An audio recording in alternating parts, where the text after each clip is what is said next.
The next day, I went back to look for the key because I wanted to know more. It was gone. I hadn't told anyone about it. That's when I started becoming genuinely scared. There's also something important you should know about my father. This is my first time posting on Reddit, so I hope I'm in the right place. I've wanted to share something that happened to me when I was very young. Honestly, I don't know if there's any proof left today, but I felt like I needed to write it down somewhere. I've never told anyone about this because I was always afraid people would think I was crazy, especially considering what happened and how young I was. I'll try to explain everything as clearly as I can, even though some details have faded over the years. I was around 7 years old when it all started. For over a month, maybe even 2, I experienced sleep paralysis almost every single night. At the time, I had no idea what sleep paralysis was. I just thought I was having nightmares. At first, I woke my parents up every time it happened. After about a week, I stopped because I felt like I was bothering them. I just endured it in silence. Little by little, I became terrified of going to sleep and started feeling constantly anxious. I shared a bedroom with my brother. My bed was positioned so that a dresser partially blocked the bedroom door. Every single time I experienced sleep paralysis, I saw the exact same man. Sometimes he would slowly open my bedroom door. Other times, he was already standing behind the dresser near the entrance. I could never make out his face. My bedroom was too dark, but I could clearly see his silhouette. His hair looked either very short or slicked back. I honestly couldn't tell, but nothing stuck out from his head. I couldn't see his eyes or any of his bleep features. He would slowly walk around the dresser. He never climbed onto my bed. He would simply stop beside it, facing in my direction as if he was watching me. Some nights he would get closer. Other nights he would simply stay at the edge of my bed. Years later, I realized something I had never really paid attention to before. Every single time I had one of these episodes, my bedroom door was actually open. Sometimes I eventually managed to fall asleep anyway. I also often had the feeling that someone was breathing on me after I fell asleep, although I still don't know whether that was real or simply caused by fear. Every morning, I kept everything to myself. Back then, I loved searching through every corner of the house. In our bathroom, there was a mirrored medicine cabinet. One day, for reasons I still can't explain, I felt an almost irresistible urge to look on top of it. It was stronger than me. There were completely ordinary things up there, like towels. But there was also a key. It was an old-fashioned key, one of those large metal keys you see in old houses. The strange part is that nothing in my house used that type of key. Every door either used modern flat keys or didn't even have a keyhole. Even my bedroom door had no keyhole. Directly across from my bedroom, there was an attic hatch in the hallway ceiling. Nobody in my family ever went into that attic. We never stored anything there. It served absolutely no purpose. When I looked up at the hatch, I noticed that it wasn't completely closed. It was slightly open. I remember feeling an overwhelming sense of fear. I still can't explain why, but just seeing it like that terrified me. I didn't tell anyone about it. I simply put the key back exactly where I had found it. Later that day, I wanted to tell my brother because he was the person I trusted the most. In the end,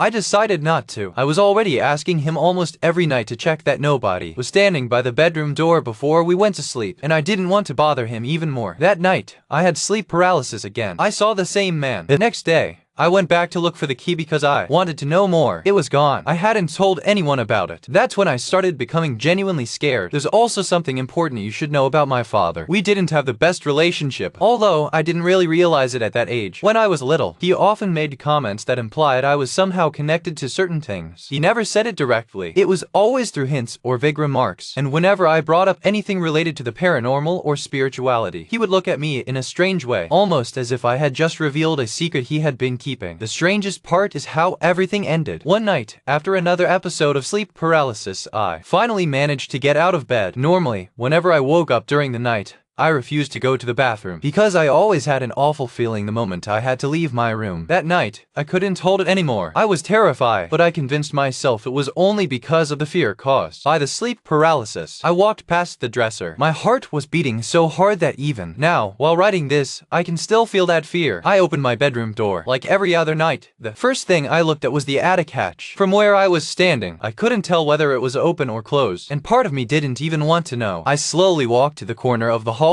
That's when I saw the top of his head, then his eyes. It was the same man, standing at the top of my staircase. The moment our eyes met, he stood up and started running toward me. Immediately ran into the bathroom, locked the door, and spent the rest of the night there. The next morning, my mother knocked because she needed to get ready. She asked me why I had slept in the bathroom. I never had the courage to tell her what had happened. From that night on, I never experienced sleep paralysis again. Because of renovations over the years, I can no longer recreate what the house looked like back then, and the medicine cabinet where I found the key was eventually thrown away. Even today, there are several things that still bother me. I never found out what that key was for. When I eventually asked my mother about it, she told me we had never owned a key like that. Years later, when I was around 15, my father admitted that he had practiced spiritism. He told me he had experienced what he described as visits to other universes for short periods of time. He also told me about the man who introduced him to those practices, someone he believed was extremely experienced. According to my father, after one seance that supposedly went wrong, that man who had practiced spiritism for years took his own life the following day. My father never wanted to talk about it again after that. To this day, he still regularly meditates or performs rituals that he says help protect his mind and keep his inner self at peace. My mother, who is a very rational person, also told me a story about her own mother. My grandmother is deeply religious to the point where she used to take me to church every Sunday. When I was little, she claimed that when she was younger and living in Portugal, she witnessed one of her friends becoming possessed. She said the person's body twisted into unnatural positions and they began speaking words that nobody could understand. Finally, when I was around 16 or 17, my best friend, who I considered my brother, and I tried to communicate with the spirit. He also claimed to have experienced several strange events in his own house. I won't go into every detail, but we both felt an intense cold that was only present on the chair beside us. The candle flame flickered at certain moments as though it were responding to our questions. My friend also had a device that was supposedly able to generate words linked to his spirit's presence. The words we received seemed to describe a soldier searching for someone. I have no idea whether any of these events are connected. I only know that when I look back at everything together, it still deeply unsettles me. Thank you for taking the time to read my story.